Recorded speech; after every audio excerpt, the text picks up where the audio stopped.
Clap your hands if you are crazy, must say clap your hands.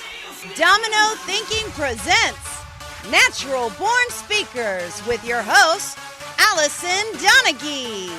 If you are born to talk and want to know how to build your career around it, then Natural Born Speakers is the show for you. Now grab your seat because this is the place to be. Now here is your host, Allison. Hello, and thank you for tuning in. Totally excited to be talking about sex today. So if you do not want to talk about sex, hear about sex, learn about sex, I suggest you stop listening like now. Today we have Ryan Thomas with us. I asked him what his title or alias is, and he says it's a soldier of love, but no, not really. But he was in the military for 11 years, and he is now a sex and intimacy educator. He is the CEO and president of the Intimate Lifestyle and the Modern Sex Talks podcast. He graduated from the Royal Military College in 2006 with a degree in space science. So this is quite a deviation from that, I think. Maybe there's a connection I just don't know about space, sex. It could be hard to know. But let's welcome Ryan, and he's going to explain this all to us. Welcome, Ryan. Thank you very much, Allison. It's great to be here. It's good to have you. This is going to be a fun show. Yeah, I think so. I know it's a little weird that that someone who was, you know, an aspiring soldier of fortune turned soldier of love with a degree like space science. Why not? You can do whatever you want. And I think that's a really good example of how we start off somewhere and we end up somewhere totally different because of life circumstances. And I think it's a really, really great indication that we can do whatever we want based on where our passions lie. Oh, absolutely. I mean, it's one end of the spectrum to the other. But what it was actually kind of funny. It was in 2010. I'd actually applied to the Canadian version of the Special Forces, and I'd gone through their selection process of the whole bunch of interviews, which were kind of crazy. I can't swear on the show, am I right? Oh shit! Say whatever you want. Okay, good. Because I got a bit of a potty mouth, so I'll do what I can. Okay, cool. So I applied. I did their interviews, the selection process, and then went to something called Hell Week. And Hell Week is about 7 to 10 days. It's 10 days for officers, and it's 7 days for non-commissioned members. And basically what I was doing when I was training for it, I was thinking, okay, I have to become this. I have to become this. I have to become this. I can't just go in there as me and then do it. I need to become Special Forces, and I need to become whatever it is that I was going to be doing there.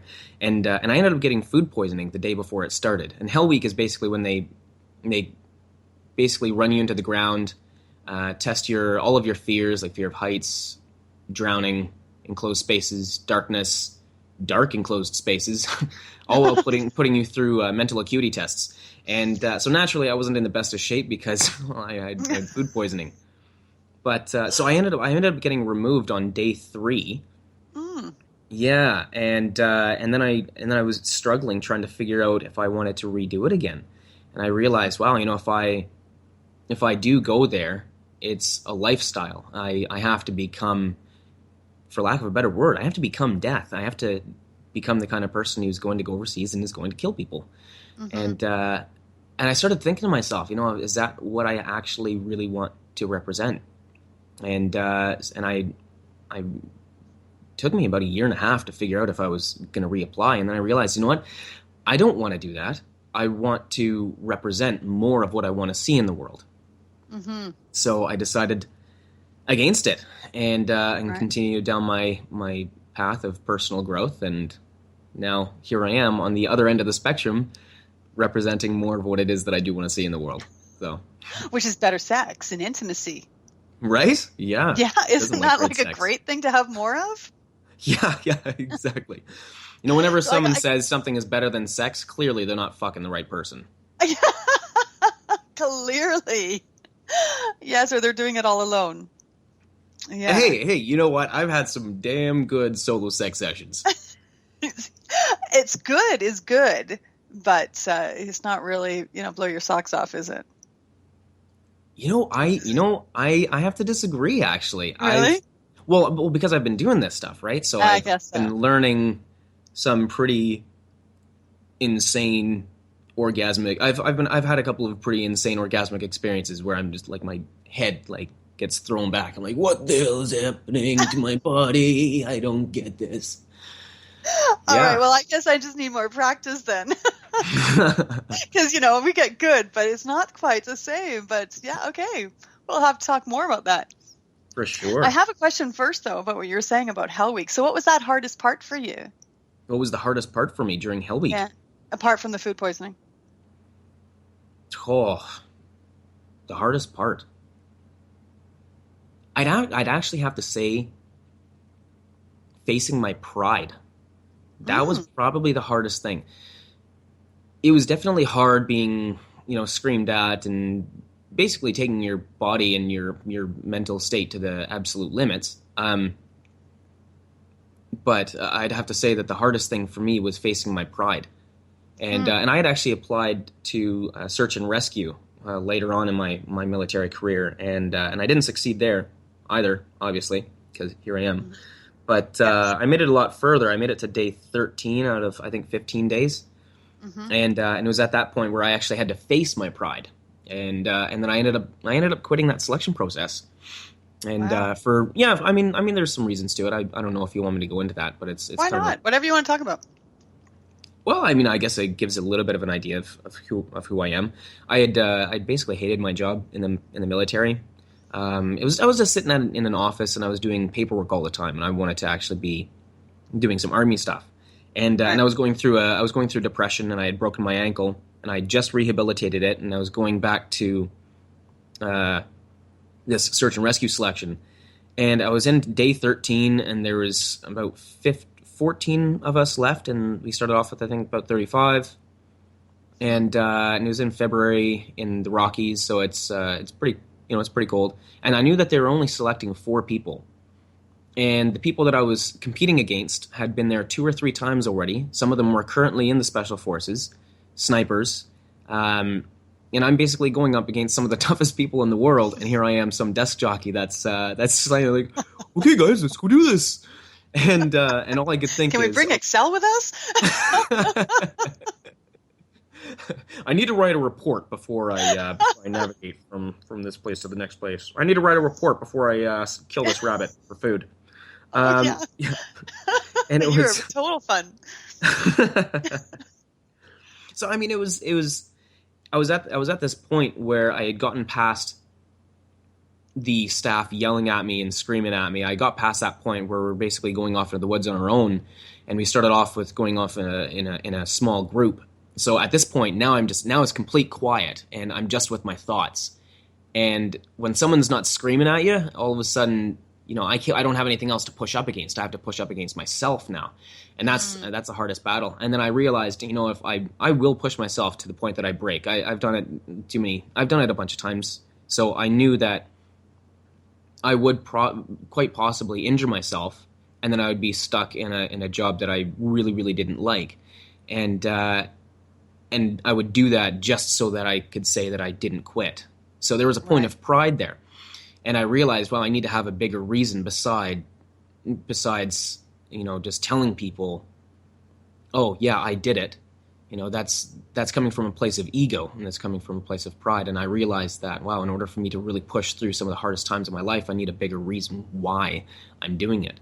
And so I realized that there was a very low chance of me getting selected, which is completely fine. But I ended up quitting, and I dealt with a lot of regret for about 3 or 4 years because of that.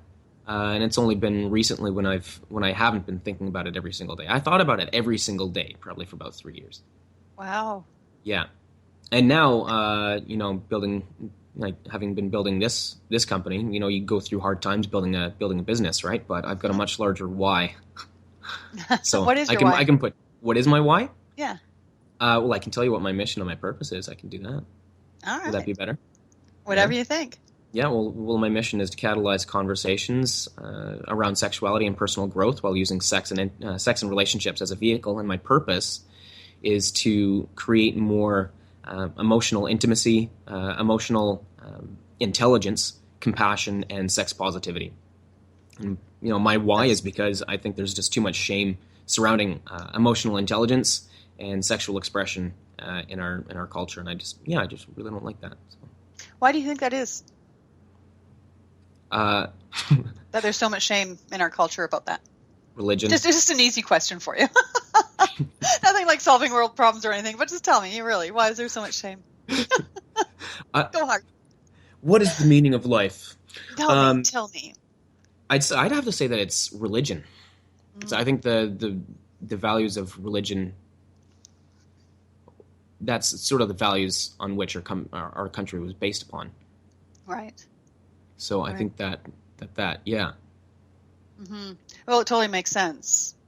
Somebody else guiding what we're supposed to be doing, which runs contrary to what our natural inclination is. Totally. And I think as well that it's because it's not normalized, because we don't talk about sex in a healthy way. I mean, you talk about sex in ways that, look at this hot woman, now buy this car.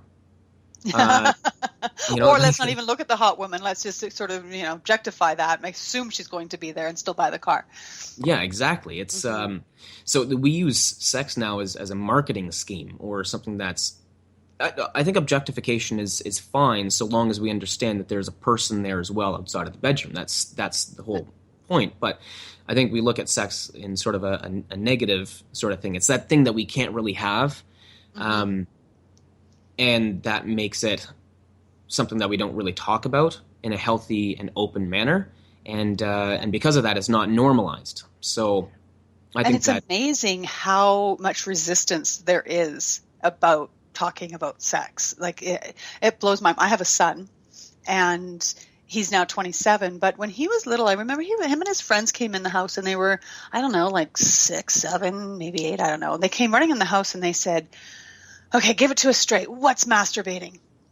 And my friend was over, and she went beet red, and she said, "We don't talk about that." And I went, "You don't talk about that. We talk about that." And we had this quick little conversation. They didn't need much information, and then they ran off and did their own thing, thinking that they had enough of an answer. And it always got me thinking about how people don't want to talk about it. Yeah. And even then, and even people I was friends with, and I didn't really realize there was going to be an issue there. Like I dated a guy, very, very sexual, but he hated that I talked about sex with my son. He just thought it was weird. Yeah. See, God. And I said, but what if there's something comes up and he needs to talk to me about it? Like, I don't want him to be scared or nervous or going somewhere else to get information. He goes, well, if something happens, he can talk to you then. And I said, well, if he's not practicing talking to me, he's certainly not going to do it when something's going wrong. Totally. And it's about preventative measures. Yeah. And the thing is, too, is that it's not – we like to think that, we're keeping our kids safe. But no, we're not doing that. And science has shown that by not talking about sex, you're actually making things worse. Kids are going to explore. They're going to explore, and they're going to figure it out on their own. They're going to talk to their peers. Generally, the reason why people don't want to talk to their kids about it is because they're uncomfortable with it themselves. And that shows an issue right there. And I mean, that's the biggest issue, and that's why I'm doing what it is that I'm doing. If we take a look at the Netherlands has the lowest teen pregnancy rate in the entire world, the lowest STI rate, and also there's people lose their virginity at I think it was a pretty low age. It's quite common for teenagers to be losing their virginity at around 13 or 14 in that country.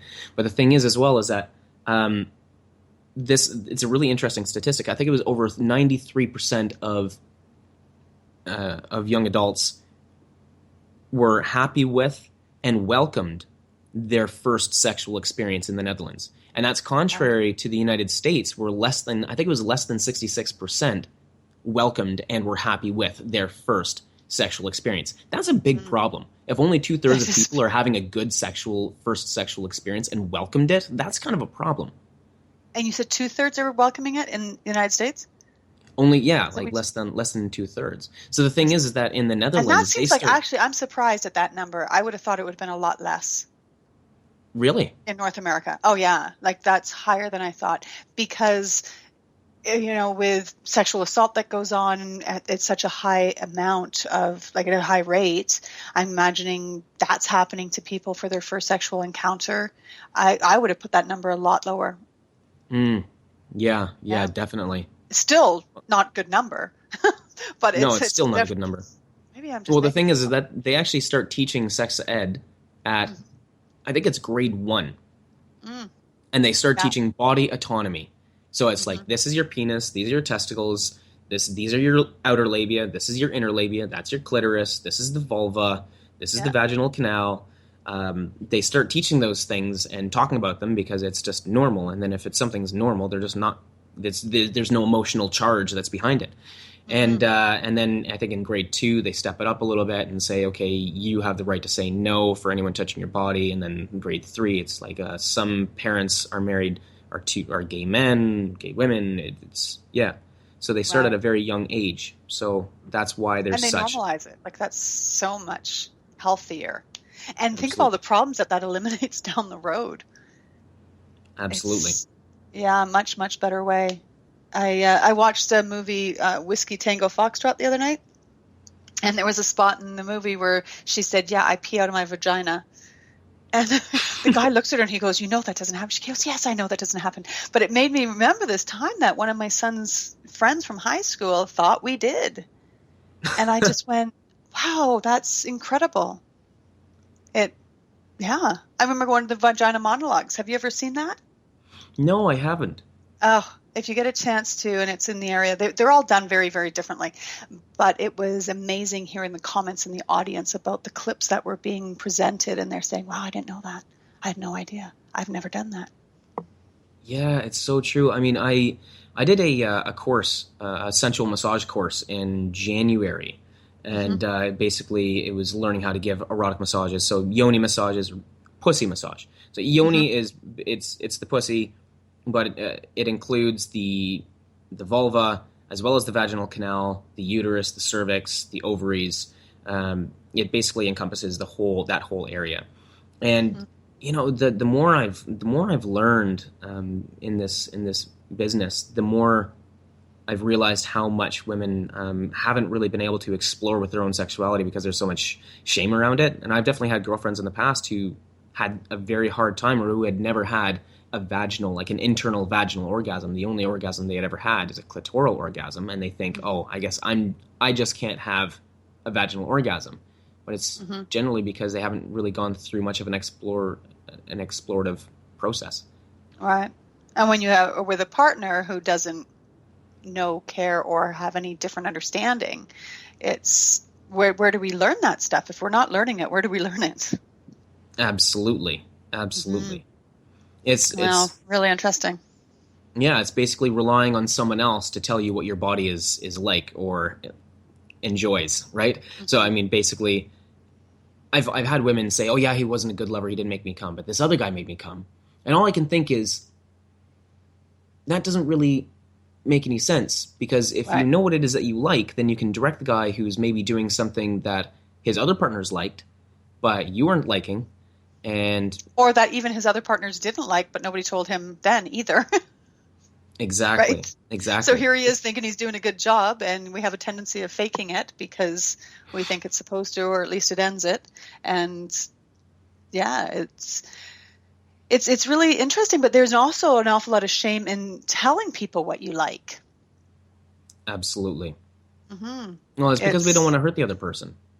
There's that, but there's also that the stigma that goes along with, if you know what you like, then obviously you're having sex too much, which kind of makes you a skank. And so, there's that connotation that goes along.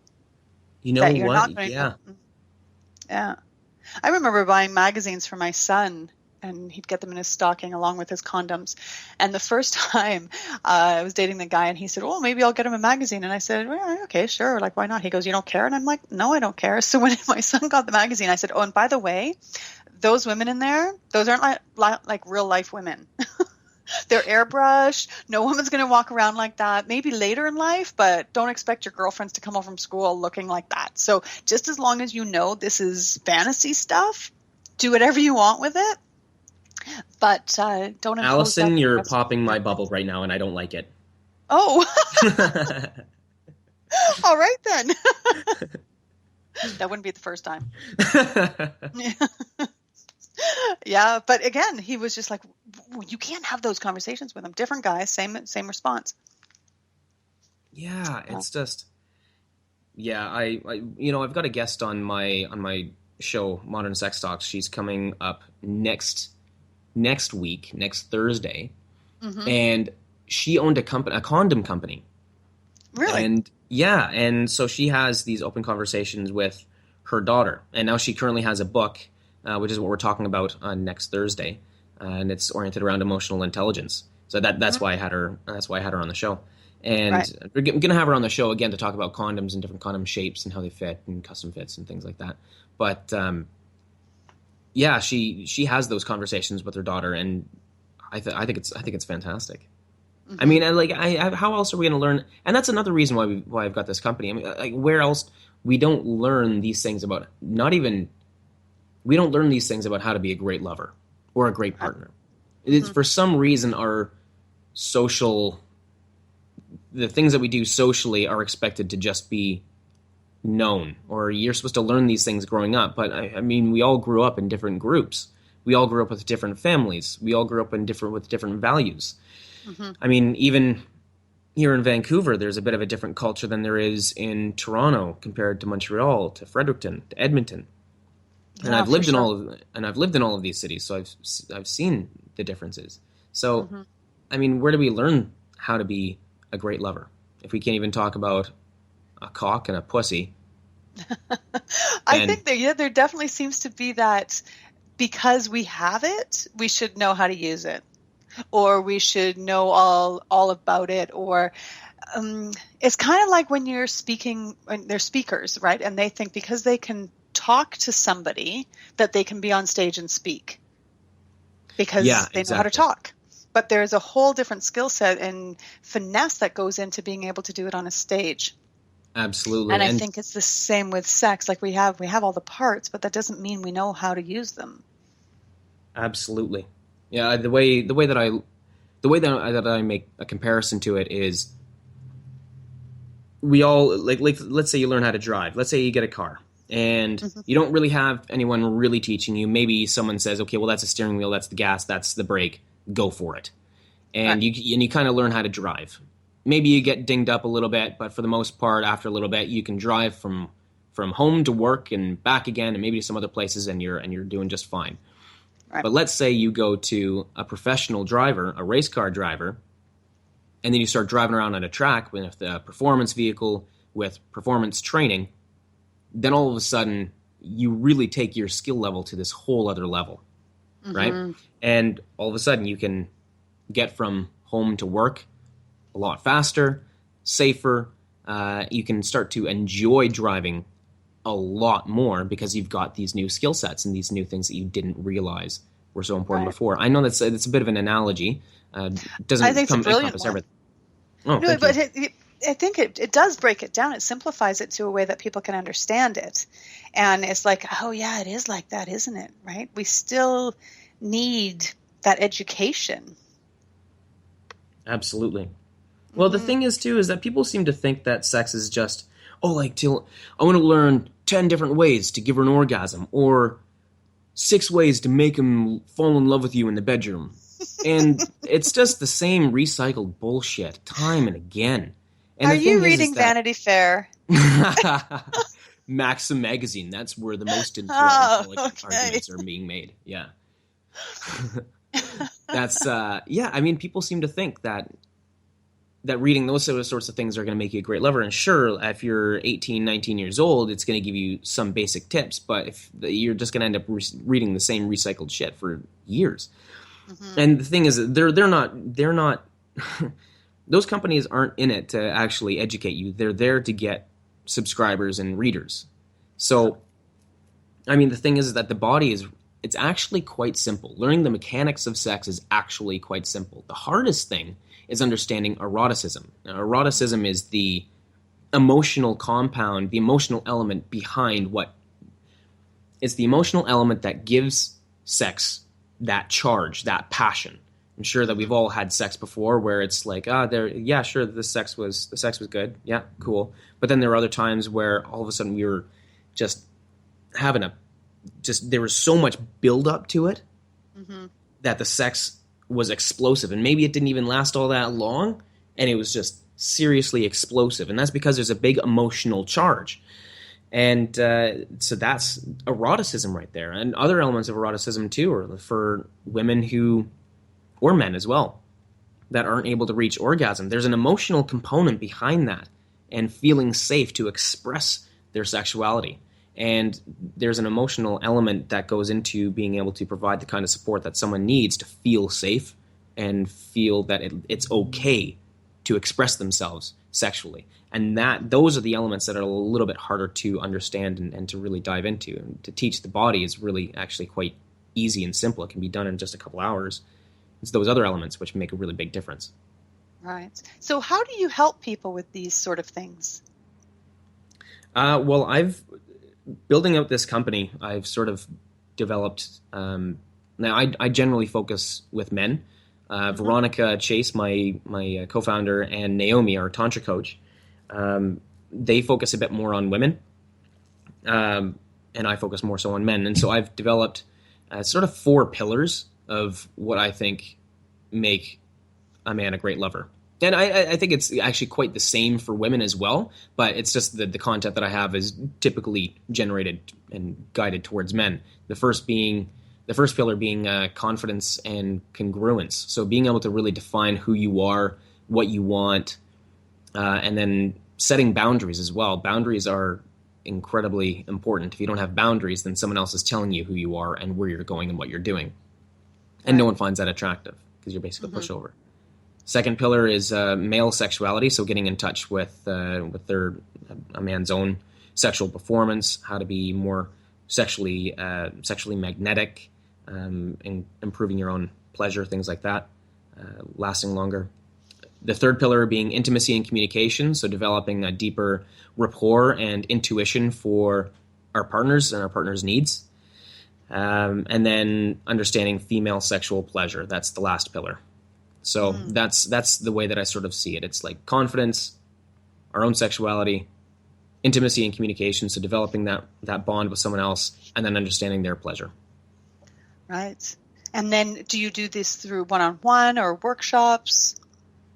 I do one-on-one. Generally, what I do with my one-on-one clients, I mean, obviously I have to cater it to my particular client.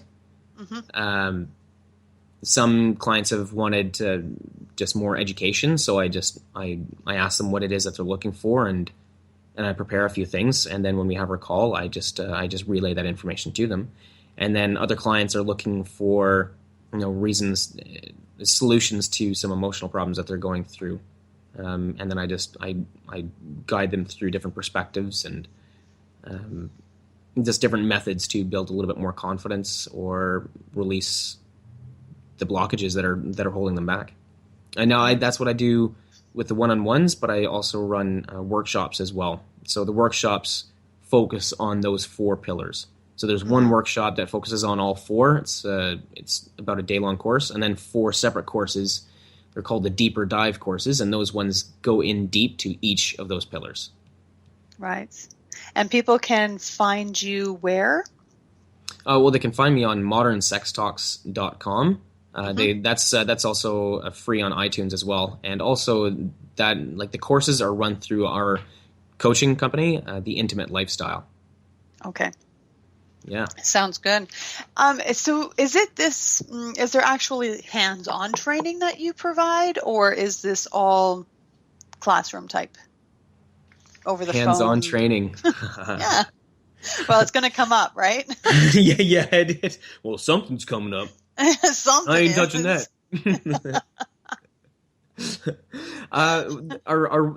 The workshops are generally exercise focused. So the students do get into a lot of exercises and applying the lessons that are being taught and a lot of discussion. In the female sexual pleasure course, they don't touch anyone, but I provide a live demonstration of a GSpot massage and GSpot orgasm. Okay. Yeah. So I give it does appeal to different learning styles. very much so. Excellent. That's important. There's nothing hidden in the darkness. There's nothing hidden in the shadows. It's all right out in the open. Mm-hmm. Well, I think it makes it more normal as well when you can actually see it in a normal sort of environment, and it takes that taboo away from it. And then again, yeah, truthfully, it does appeal then to different learning styles, because there's nothing worse than just reading things in Cole's notes. Oh, totally, right? It's just not. No.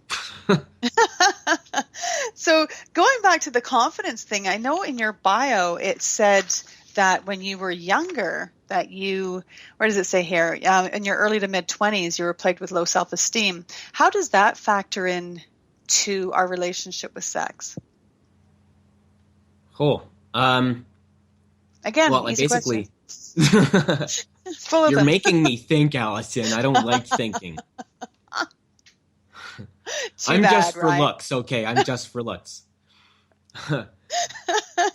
How does low self-esteem relate to a relationship with sex? Well, I started using sex as a source of confidence.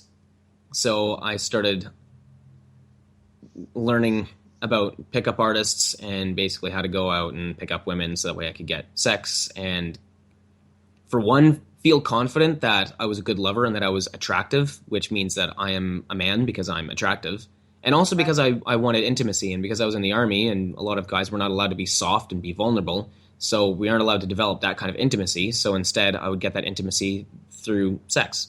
So I'd get a bit of that intimacy that I was looking for, as well as validation that I was an attractive and valuable, desirable man. Right. Because I didn't find it within myself. So. Mm-hmm. And so when people are coming to that place where they're realizing that maybe they're not getting as fulfilled as they could be through their sexual encounters, what are sort of signs that they can look for that maybe it'd be good to pick up the call with somebody like with you? What are some of the signs? Yeah. The signs that tipped me off were, unless I was having sex, I wasn't happy. Unless I was having sex, I wasn't happy. I'd feel like a loser. I'd feel really insecure. And then as soon as I'd have sex, I would feel completely elated. All of a sudden, my life was great. Sweet, I just got laid. And then I'd be good for about a week to 2 weeks, maybe 3. And then I'd be thinking, well, I need to have sex again because I need that little kickstart to tell myself and to tell the world that I'm a man. Mm-hmm. So that's a good tip. Right. Sounds like one. It sounds a little like addict-like. Do you think there's definitely that stigma about life is better when you're having sex. So how do we distinguish then between that being a problem and that just being great because we're having great sex or we're having any sex? Oh, totally. I mean, it's one thing to really appreciate the sexual act and a sexual experience with someone, just really having great sex. I mean, yeah, absolutely. We are going to feel more confident when we're sharing an amazing experience with someone and when we feel valued. But the thing is that if all of a sudden I need that to tell myself that I'm valuable, so if I'm not getting it, then I go to the complete opposite end of the spectrum of like, I'm worthless, I'm useless, I'm a loser, no one likes me, no one loves me, women don't find me attractive. If I go to that spectrum when I'm not getting sex, that's when there's a bit of a problem. Okay, so that's kind of that sign that people can be looking for. Absolutely. If you're not having sex and you might be a little bit disappointed, you might be a little bit sexually frustrated, that's fine. But if all of a sudden you feel like your self-worth has gone drastically down, then that's when there needs a little bit of a shift in perspective of where your value is really coming from. Right. No, it makes sense. Is it easy for people to come and see you? Oh, very. Yeah, it's pretty easy. How does it, tell me how, if somebody wanted to call up and say, hey, Ryan, I'm having this issue, what would that look like for them? What would that experience from their side be like? Well, generally I like to, everything that, I've gone through erectile dysfunction, performance anxiety, premature ejaculation, a lot of rejection. I've basically had my ego completely destroyed, and now I've bounced back. So I come from a place of, I like to think that I'm quite humble, and Right. whatever someone is going through, I understand. It's when someone is going through a particular problem, it doesn't mean that they are that problem. It just means that they're currently going through something. It doesn't mean anything about who they are. It's just that they're going through something. And, you know, when they have the courage to actually ask and come forward and say, hey, this is a challenge that I'm currently going through, then I say, fuck yes.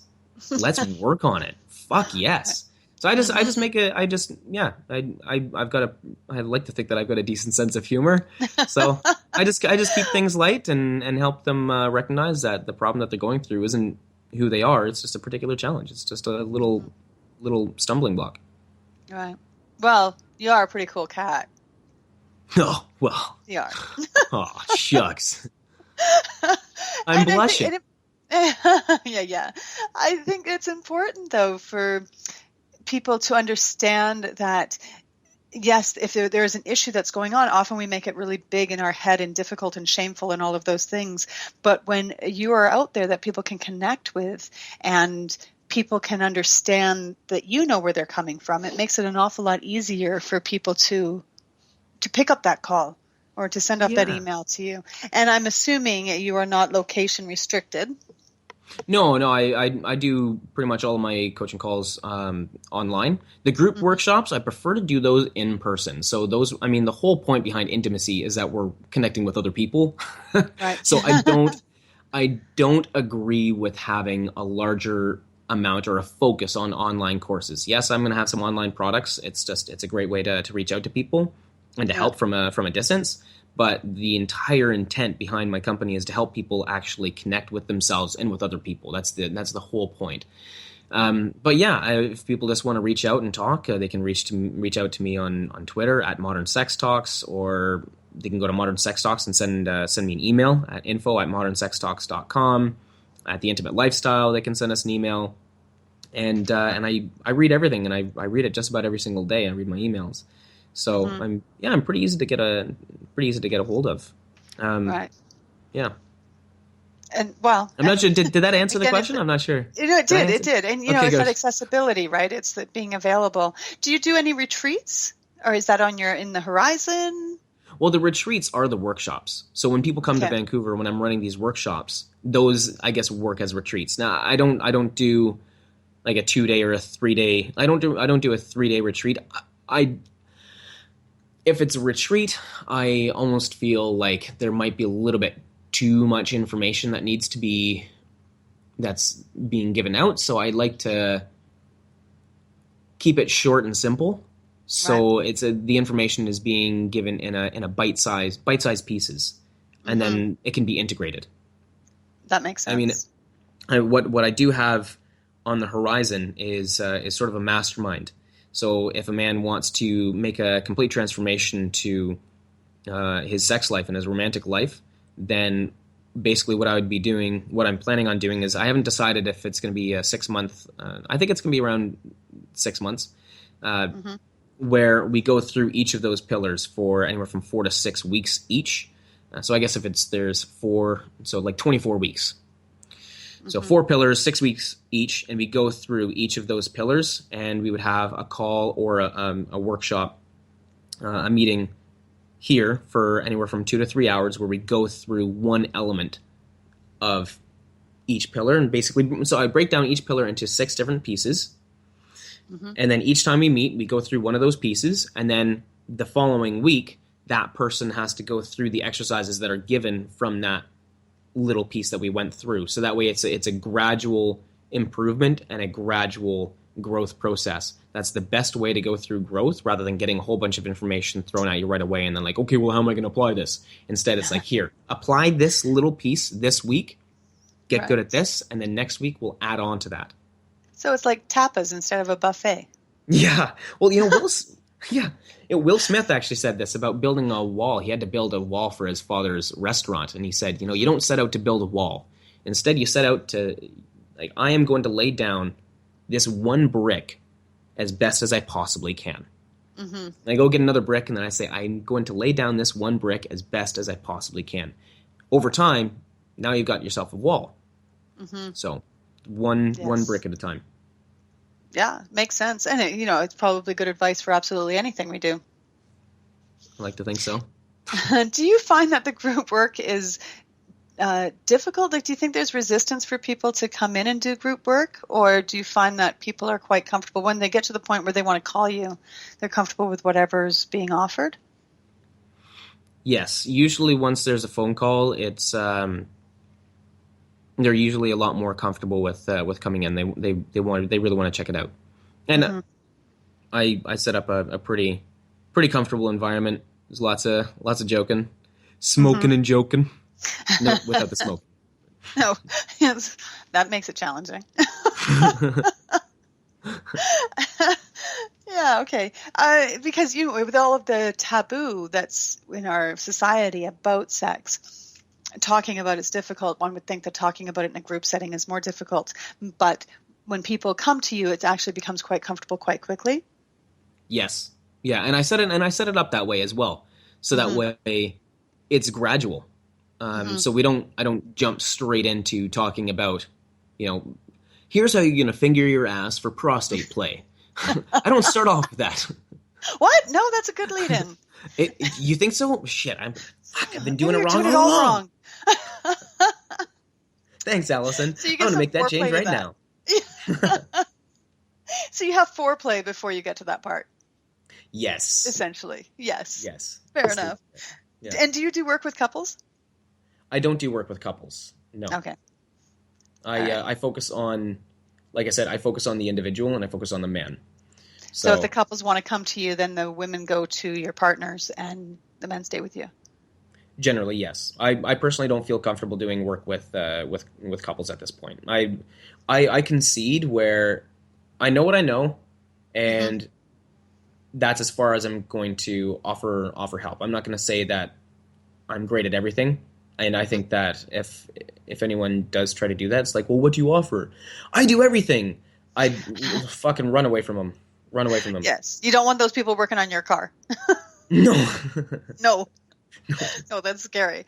Yes. Yeah. And it makes sense. And I think when you are passionate about something and you're good about it, you're good with it, and that's how you can have the most impact.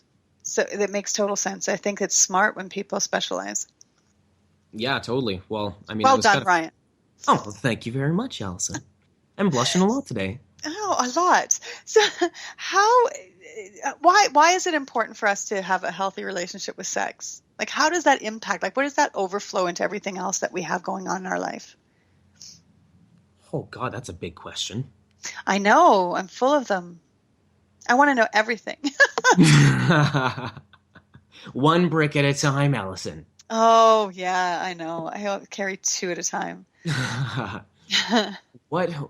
does sex benefit us in all other areas and aspects of our life? Is that kind of the question? Like, why is it important to have a healthy relationship with sex? Like, taking the reverse of that, what can a healthy relationship with sex bring to our lives? Is that an easier way? Yeah, it's just such a large question. I know. If anyone could do a quick Google search and find the benefits of sex, I think the biggest thing is having a relationship with our own sexuality. So It's whatever your sexual expression is. If you're monogamous, great. If you're non-monogamous, great. If you like anal play, great. If you like being tied up with ropes and strung up by some hooks, great. If you like putting in butt plugs with tails in them and a puppy mask and wandering around and playing with other men, that's called puppy play. Go for it. I think I say go for it. So I think what we need to pay attention to is not the benefits of sex, because that's really easy to find. Where it comes down to is our relationship with our own sexuality. So if let's say I want some anal play, or let's say I'm a guy and I want to get pegged. Pegging is when a partner, usually a woman, if it's not a woman, then it's gay sex. So a woman will put on a strap on, or use a dildo, and will basically fuck the guy in the ass. That's called peg, Right. like being pegged or pegging. So let's say you really want to be pegged and you're afraid of expressing that, and you go through life never experiencing a sexual fantasy or some form of sexual expression that you've always truly, truly wanted. I think that's where the problem is because we're not living through our heart and what it is that we truly want. And I find that whenever we don't do that, we start to feel, obviously, regret. There's resentment towards ourselves and to other people as well. We place that resentment on other people. Why didn't you make it safe for me to say this? It can kind of lower our self-esteem to a certain degree when we don't live up to who we know that we actually are on a deeper level. Right. So by having a better relationship, we improve our own self-worth and our own self-esteem. Mm-hmm. And do you think it comes back to that expression, how we do one thing is how we do everything? So if we're not asking for what we want when we're having sex, then we're probably not doing that in other areas of our life. Think there's a relationship? Yes and no. I mean, I think it's more so how do we deal with shame, or how do we deal with? I mean, maybe I'm completely comfortable at work and I can go ahead and say, hey, I want that day off, or no, I'm not going to work an extra 15 minutes or an hour of overtime and not getting paid. I'm not going to do that. Maybe I'm comfortable with doing that at work, but in the bedroom, because there's so much shame around sex, I don't feel comfortable doing that. So I don't think it's, if we do one thing one way in one aspect of our life, that's how we do everything. That's not true. But how I react to that shame or fear or insecurity, then yes, however I react to those things will show up in other areas of my life whenever I feel insecure or shameful or afraid. Right. Does that make sense? It totally makes Does that answer sense. your question? And I have like a bit of an issue. I'm glad you answered it that way, because I don't believe the way we do one thing is the way we do everything. I think that there is maybe some truth in that, but I like your answer. Excellent. Well done. Thank you. Thank you. And so for me, it sounds like it's all about the elimination of the shame and the increasing of the pleasure, whatever that looks like. The increasing of the freedom to express to express sexuality, to experience the pleasure that you feel that is aligned with who you are and what it is that you truly want. Right. So when people come to you, they don't have to have any concerns about you telling them that the missionary style is the only way to have sex. That No. Work within, clearly, based on what you were saying a little while ago. But I think there may be some stigma around that as well, is that because we believe, depending on our religion, that there is one way to have sex. And if we have interests outside of that one way, there's a lot of shame wrapped up in that. So when people are coming to you, it's not about giving them the right way to have sex, is it? No, that's actually really interesting that you bring that up. I mean, there's two things here. I'm actually just finished an ebook on sexual performance. It's called 10 Steps to Longer Sex. It's a book for men who want more pleasure and longer lasting sex, and it targets just that sex is not necessarily just penis and vagina and thrusting away for hours on end. That's not the case. And so I touch on that in that book. And I also had a client come to me, and he said, he expressed to me that he was charged with statutory rape. I think he was 22 and the girl was 15. And he told me that he felt really bad about it, but he also had this urge to have sex with teenage girls. And he just couldn't figure out why. And he had gone to counseling, and he just didn't matter what happened. That urge was still there. Now, there's in the book called The Erotic Mind, we learned that there's 4 cornerstones to eroticism. So sex is just the act, and then eroticism is the charge behind the sexual act. And the 4 cornerstones are longing and anticipation, searching for power, overcoming ambivalence, so basically the chase and winning someone over, and breaking rules. So those are the 4 cornerstones of eroticism. So basically I went through a few exercises with him and determined what his cornerstone of his core erotic theme was. And once we figured it out, I was able to shift his I also didn't judge him for doing that, because he was talking to me about it, and it's like, oh, well, man, like I understand that there's a sexual expression that's in there that needs to happen. And a sexual desire that needs to be expressed. How can we do it in a healthy way? And so we figured it out, and I put him in touch with a few different resources and different types of parties here in Vancouver, and a website called FetLife. It's fetishlife.com. And he's been able to find a girlfriend I think she's 19, and she also has sort of this what's called a baby daddy fetish. Mm-hmm. So she likes being the baby girl and playing really young. So he's got an outlet for that sexual desire, and it's done in a consensual and positive manner. Yeah, legal, consensual, and healthy, and it's a healthy expression. And it's not something that he needs all the time, but when he needs it, he's got that expression. So being able to work with someone's sexuality is so much more powerful than saying, "Don't do that, go do this." Because instead you can understand them on a deeper level and then redirect where that power is coming from and why they need it and where they can go to get it. Well, and what a gift that you were able to give him by actually hearing and addressing what he's going through. And what a gift you've done to maybe young girls that could have been in his future that maybe wouldn't have had such a great experience. And it's amazing how when you hear somebody understand what it is and create a system around it, the domino effect of that is huge. Yeah. If he went unassisted, where would he have ended up?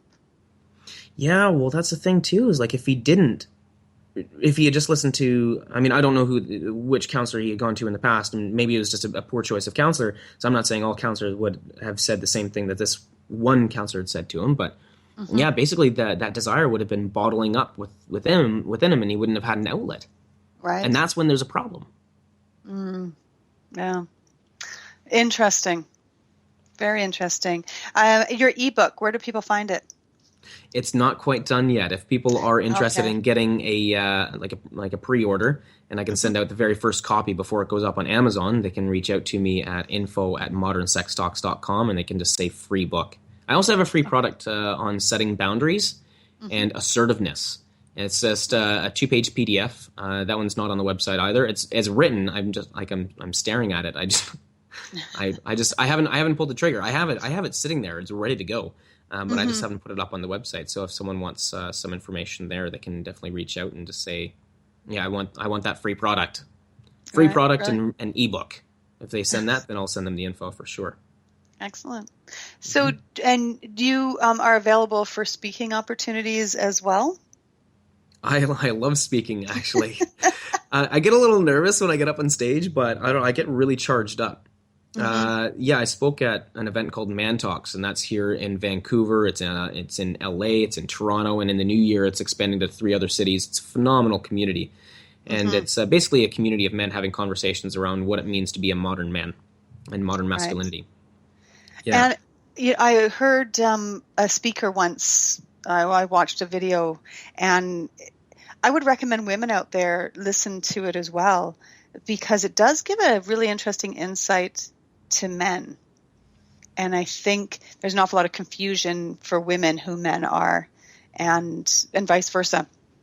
And I think whenever we can have that opportunity to see something from the point of view of the other, it really makes us more compassionate and gets us to a place where we're probably better able to communicate with each other.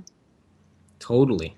And that was the intent that Connor Beaton, the founder of Man Talks, said. He said, I can't have a conversation around what it means to be a man by excluding women. They're a part of the conversation.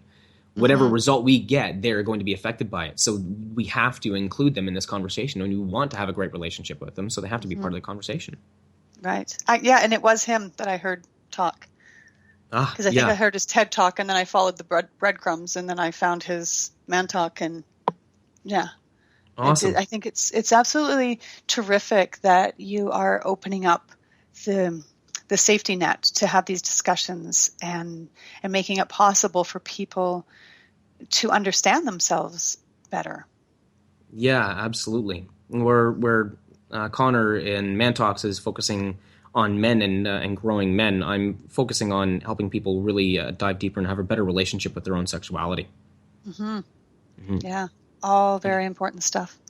Yeah, so, and obviously I don't know everything, so that's why That's why I've got the podcast where I interview all the other professionals and experts in the fields of sex, intimacy, and relationships. So I can learn for free and give that information to other people. But then that comes down to the collaboration as well. And I think that's probably one of the reasons why you are effective is when we have that collaborative state of mind and know that we don't know everything and we're willing to work with people to get the best results. It would come through in the way that you work with your clients as well. Absolutely. Mm-hmm. So we are almost out of time. Wow, that hour went by fast. Just talk about sex and just time flies.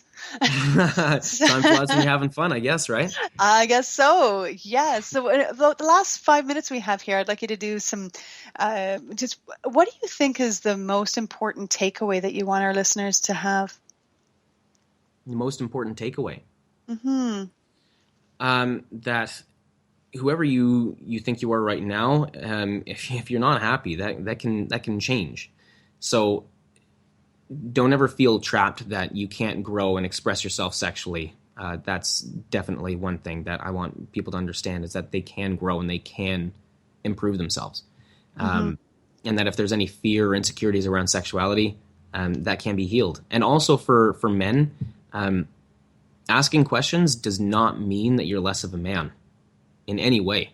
In fact, it means that you've got the courage to admit that you want to learn more. That takes an immense amount of courage to face that. And in my mind, courage is a big element behind what it means to be a man. So, it doesn't mean that you're weak and it doesn't mean that you haven't been able to figure a lot out. It just means, oh, hey, I've got a little blind spot over here that I'm trying to figure out. You can't look at your own back, right? You need someone to tell you what's on your back, or a mirror. But that's maybe it's a bad analogy. That kind of takes the fun It's a out of bad it. We analogy. have to come up with another solution. I know, right? I know. So that's basically all I do is I've been through quite a bit of some sexual challenges, quite a few sexual challenges, emotional challenges, and I just offer different insights to help people see those problems that they're just having a hard time looking at. And it's also hard to see some things that are like right at your feet when you're busy looking out in front of you. Mm-hmm. Yeah. Yes, it's so true. It is very hard to see our own stuff, regardless of what it is. And if you're going to learn stuff about yourself, it may as well involve sex. Yeah. Well, anyone who how has, perfect is that? totally. Well, I mean, and anyone who has glasses knows that if you go outside or you go to the beach and then your glasses are so dirty, but for some reason you're just wandering around and you're like, why can't I see that or whatever? Oh, that just looks, that doesn't really look all that nice. And then all of a sudden someone comes over and takes off your glasses and cleans them off and puts them back on. You're like, oh my God, I completely forgot all that shit got thrown on me. That's right. Yeah, I like it. Very cool. And again, how can people find you? Okay, so people can find me and Veronica and Naomi at Modern Sex Talks on Twitter by searching at Modern Sex Talks, or they can go to our website, modernsextalks.com, and that's where our podcast information is. It's a free podcast. They can reach out to us there. There's contact info. And they can also go to our coaching website, The Intimate Lifestyle. Doesn't matter how they reach out to us. It's all the same team. So no matter how they decide to reach out to us, we'll get back to them. And if they want that boundary setting product and assertiveness, it's a free 2-page PDF. I'm more than happy to send that out. And also the book for men, The 10 Steps to Longer Sex, a book for men who want more pleasure and longer lasting sex. They can reach out to me and I'll send them a pre-ordered copy for free before it's actually put up on Amazon. I'll send out 25 of those. I'm going to put a limit to that. I gotta make sure I put a limit to that. Mm-hmm. And if anybody's going to take advantage of that, it'd be really nice if you gave Ryan a review for that would the be book. Fantastic. That would be a really, really good win-win situation there. Yeah, definitely. Mm-hmm. And definitely check out our podcast. It's free on iTunes as well, searching Modern Sex Talks. So those are the best ways And they to can reach out. find it off your website too, right? modernsextalks.com. I think the podcast is on there. Yes, it is. Brilliant. All the episodes are there. Well, thank you so much, Ryan. It was an absolute pleasure chatting with you this past hour. I had a great time, Allison. Thank you very much for having me. Good. Thank you. So until next Thursday, speak up because you have something to say and I want to hear it. Thanks for hanging out with Natural Born Speakers. But don't stop now. Contact Allison with questions to be a guest or hire her as a speaker. Go to dominothinking.com. See you same place and time next week.